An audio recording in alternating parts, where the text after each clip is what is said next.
How's it going, guys? Welcome back to the Black Metal Rebellion. I'm your host, Jesse Morgan, aka Slammerella, and today we have another metal and punk collection update. Starting off things with some punk, some super duper classic punk, skater punk that is from the 90s, and that is Pennywise with their self-titled album Pennywise. Came out in 1991. If you don't know Pennywise, again, great skater punk that started in 1988 out of California, USA. They have 11 other albums besides this, and probably a couple of EPs. I'm not exactly sure, but this is their self-titled debut from 1991 with the original Bro Hymn track on here. There's a couple of dudes from the band there.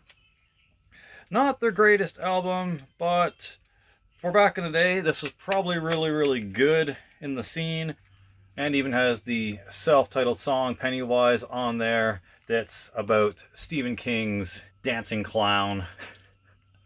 But yeah, had to get it. I'm going to be collecting all of the Pennywise albums. I've got another one on its way, should be in the mail soon. And then I've got, I think, 3 more after that to collect, and I'll have the whole discography.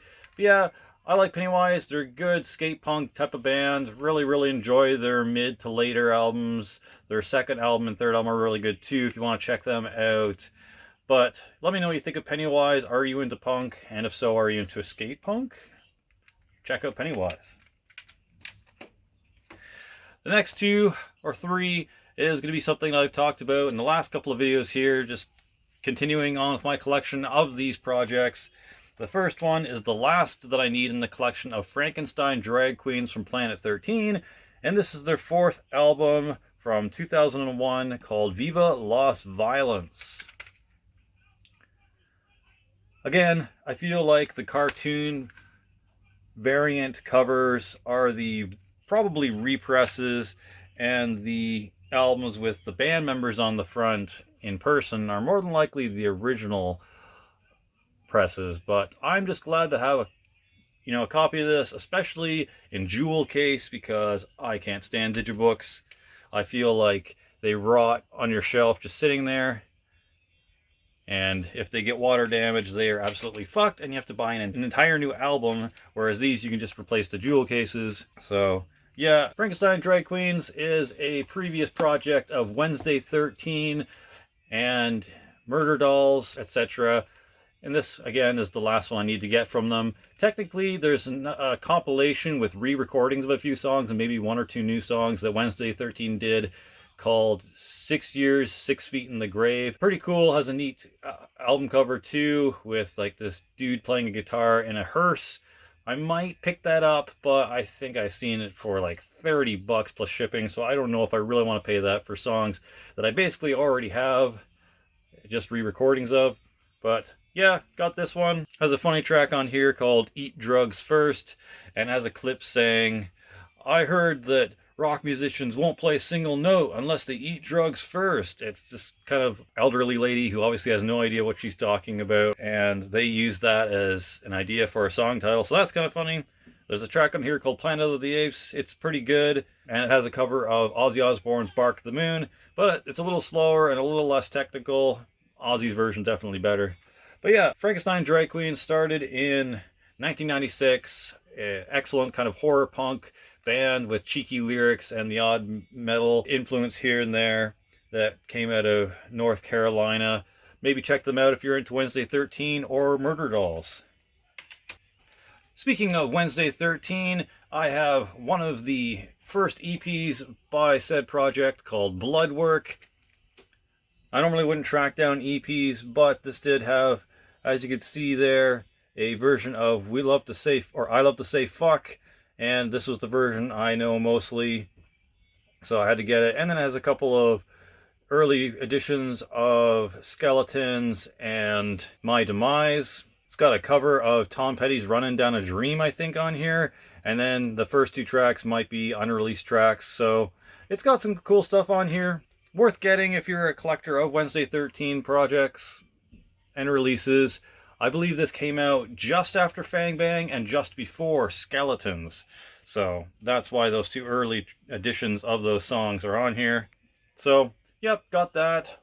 But if you don't know who Wednesday 13 is, it's basically a continuation of Frankenstein Drag Queens and Murder Dolls kind of combined into its own little project, you know, helmed by Wednesday 13 himself. It started in 2004. Again, just more horror punk with some metal influences here and there, out of North Carolina. And I end up picking up another full-length album by Wednesday 13. This isn't my favorite album cover artwork. I think the vinyl cover has the better one. But this is Monsters of the Universe Come Out in Plague, which is the 6th album from 2015. Has some pretty sick songs on here. This is definitely where Wednesday 13 started adding more heaviness and more metal elements to the project. Very Illuminati looking creepy art in there. Not really much behind the tray. And I'll pull out this because it has a pretty interesting look at a bunch of different monsters that they have, talking about the monsters Come Out in Plague, and kind of give a quick little, they give a quick little rundown on a picture of each one. I'll just kind of like briefly show it here. So yeah, has a monster for each planet they came from.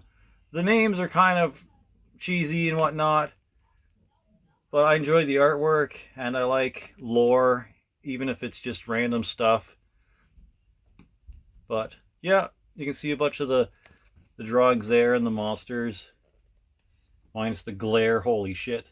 But yeah, I thought that was a neat little inclusion there on the inside of the booklet. Some good songs on here are obviously Come Out in Plague, Keep Watching the Skies, Bloodline 666, Serpent Society is really good, and then the last track, Monsters of the Universe. But yeah, they definitely get a little bit heavier on this album, and I prefer the vinyl variant of the album cover, but it's pretty good. Wednesday 13 nonetheless, and if you haven't gotten this far listening to them or caught up to them in a few years, definitely make sure you check out Monsters of the Universe Come Out in Plague. Alright, keeping in tune with something I've shown off recently, and that is some new Lordi. Trying to catch up on Lordi albums that I don't have in my collection. This one is Lordi Sexorcism, and this is their 9th album that was released in 2018. Lordi, if you don't know, is basically just a hard rock and metal themed monster mask and get up wearing band. Mr. Lordi, the guy in the middle there, prides himself as being a classic rock fan and a fan of Kiss and stuff like that, but in my opinion, they're way better than Kiss. I would listen to Lordi over Kiss any day, that's for sure. But yeah, this album came on the heels of Monstereophonics, and I feel like other than Hug You Hardcore, Monstereophonics didn't really have all that great of tracks. But this one does seem to have quite a bit more catchier songs and a little bit more usual Lordi style. Naked in My Cellar, The Beast Is Yet to Come, the self-titled track Sexorcism, Rimskin Assassin. There's a lot of like tongue-in-cheek titles and lyrics in this as well, which they've slowly started adding a little bit more X-rated lyrics in here. So don't let your 8-year-old nephew or niece listen to this, probably. But yeah, mostly pretty tame otherwise, and just a solid, heavy, good time. If you don't mind the masks and the Gwar-esque get-ups, then maybe you can check out Lordi. I was first introduced to Lordi back when they released the Apocalypse, and I really enjoyed their Blood Red Sandman song. So maybe check those out. The Chainsaw Cafe or Chainsaw Buffet is a really sick song as well. But yeah, again, these guys came out in 1992 and they're from Finland. So got your overseas hard rock metal band here for sure if you want to check that off your list. And besides this, they have 8 other LPs and an unreleased album before they released their first album, and that one's called Bend Over and Pray the Lord.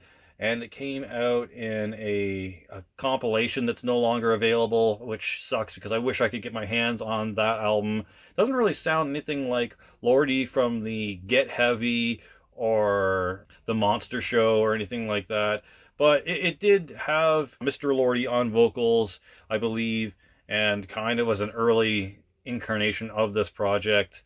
So I wouldn't mind finding that someday. But yeah, this one's pretty good, a little bit better than Monstereophonic, and I still need to get Killection in my collection. And apparently they're working on 6 or 7 full-length albums to fill out Killection's best of, in order to make it a no longer fictional compilation album from stuff they would have released during the 70s and 80s. So holy shit, if that's true and they do release 7 albums by the end of this year, my wallet is going to be crying, because you know I'm going to be getting those eventually after I get Killection. So yep, a lot of Lordi coming our way if that's true. I guess they really have been utilizing their time during the pandemic, and we will find out if the songs are any good, because 7 albums worth of songs in 2 years, I don't know how much of that's going to be filler and how much of that's going to be killer. I don't know.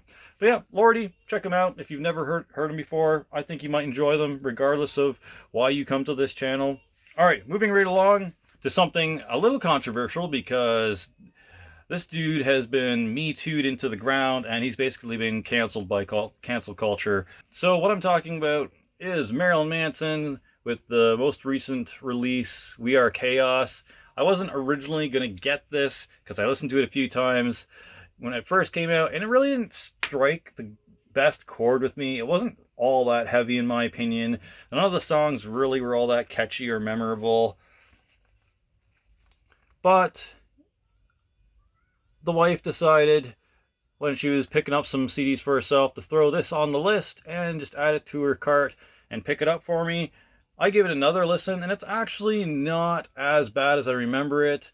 The more I listen to this, the more it kind of grows on me, and you might have to be in the mood to listen to Marilyn Manson, or this version of Marilyn Manson, but it is actually all right. There's some pretty listenable tracks on here.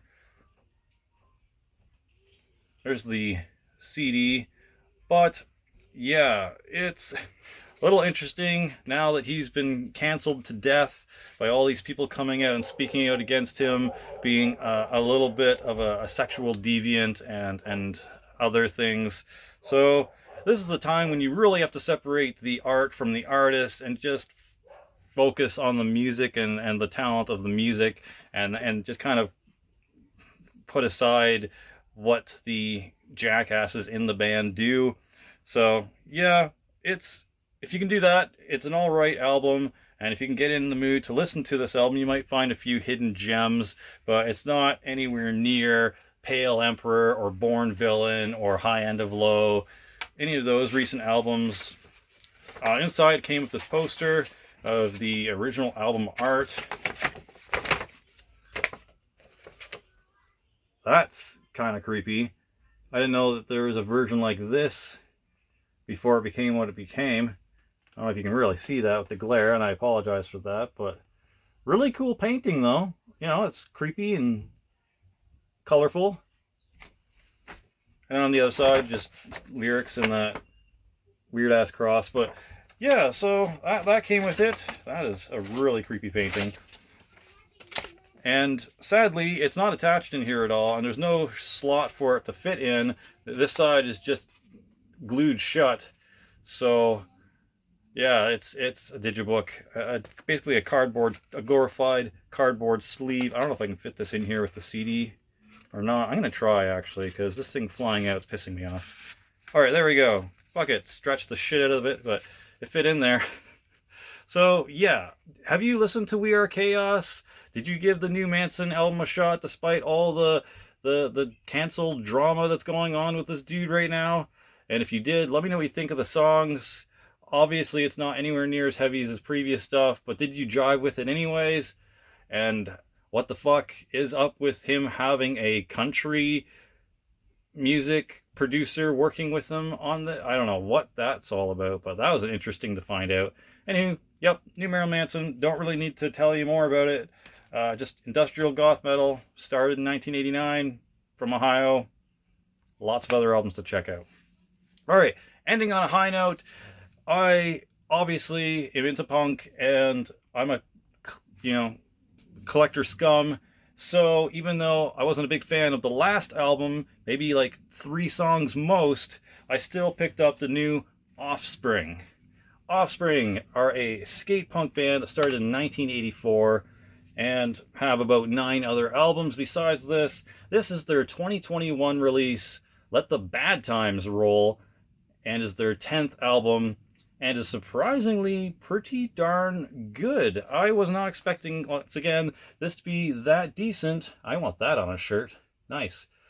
Blue vampire lips and bullets. Falling in Reverse is calling, and getting their lawyers lined up for this, I tell you. But this was good. This has a couple of tracks that really keep popping in my head. So kudos, Offspring, for still staying relevant in the punk scene, I guess. The pop punk, skater punk scene. Because I actually dug this album. And the art on the back of this, I have to show you, is hilarious. It's Benjamin Franklin colored up to look like Heath Ledger's Joker. So, and it's on fire and blood splattered. So I think Offspring might have a thing or two to say about the way the world and the US is going right now. I could give you one guess of what they think of it. So that was really cool. This is me trying to pass as a woman in public. Guaranteed. Again, pretty good album from a long-standing skate punk band from California. Really surprised that this album was as good as it was. Is it as good as Americana or that Prankster album, Come Out to Play, I think it is? Come Out and Play, whatever that album is. I'll have it here, obviously. No, but is it better than the last one or two? Oh yeah, this is really, really good. Especially that song with all the clowns and mimes and juggalos kicking each other's asses. That video is weird and creepy and hilarious, but that song is really damn good. And then the Let the Bad Times Roll keeps popping in my head every now and then I have to throw the album on, of course, to get rid of the catchiness. Because that's how you get rid of songs in your head, you have to play them. So yeah, stoked to get this in my collection and be on top of the Offspring discographies. How about you? Did you listen to the new Offspring? Are you into Offspring at all? And have I convinced you to possibly go check it out? Let me know in the comments section what you think of the new album. Let me know what your favorite song is. Mine is definitely Coming For You for sure. And then the self-titled Let the Bad Times Roll track. Really, really good stuff. Cheers, Offspring. Way to bring that shit back.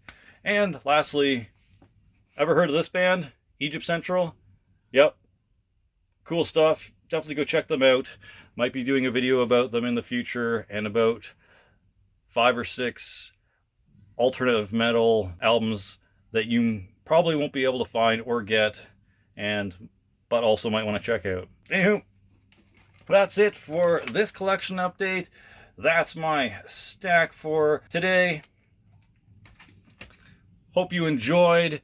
Let me know if you caught the live stream with That Fat Samurai Guy, where we reminisced about Sky Captain and the World of Tomorrow. I have a list on my channel of all of the streams I've done with him, so go find that list, go watch it, support him because he supports me. Really cool dude. And that's it for now. For Glory, for the Rebel Alliance, Slammerella out.